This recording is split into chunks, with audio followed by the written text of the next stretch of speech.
தினந்தோறும் விடிஞ்சா என்ன பிரச்சனை வருமோ அப்படின்னு ஊர் மக்கள்லாம் அச்சப்படுற விஷயமா தான் இருக்கு. 50 வருஷமா நாங்க ஆட்சி பண்றோம். பட்டியல் சமூகத்துக்கு சுதந்திரம் வாங்கி கொடுத்துட்டோம். எஸ்சி மக்களுடைய பாதுகாவலனா நாங்க தான் இருக்கோம். நாங்க வந்த பிறகுதான் அவங்க சட்டை போட்டாங்க, செருப்பு போட்டாங்க, ரோட்ல நடக்கிறாங்க அப்படின்னு. இது பெரியார் மண் தெரியுமா உங்களுக்கு? திராவிட மண் தெரியுமா உங்களுக்கு? அப்படின்னு வாய்க்கு வாய் வசனம் பேசிட்டு இருக்காங்க. இன்னைக்கும் கிராமம் தோறும் தினம் தினம் புது புது பிரச்சனைகள் நடந்துட்டு தான் இருக்கு.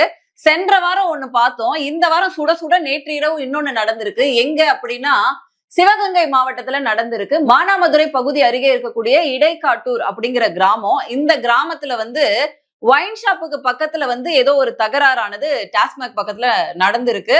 வாய் தகராறா நடந்திருக்கு. ராஜு அப்படிங்கிற ஒரு நபருக்கும் அங்க இருந்த ஒரு கும்பலுக்கும் நடந்திருக்கு. இதுக்கு இடையில என்ன இருக்கு, சண்டை போட்டுட்டு இவர் ஓடி வந்திருக்காரு. இந்த கிராமத்துக்குள்ள 9 பேர் கொண்ட கும்பல் 3 பைக்ல சரமாரியா அருவாவையும் பட்டாக்கத்தையும் கையில வச்சுக்கிட்டு அங்க இருக்கக்கூடிய ஆண் பெண் குழந்தைங்கன்னு யாரையுமே பார்க்காம சரமாரியா வெட்டி இருக்காங்க.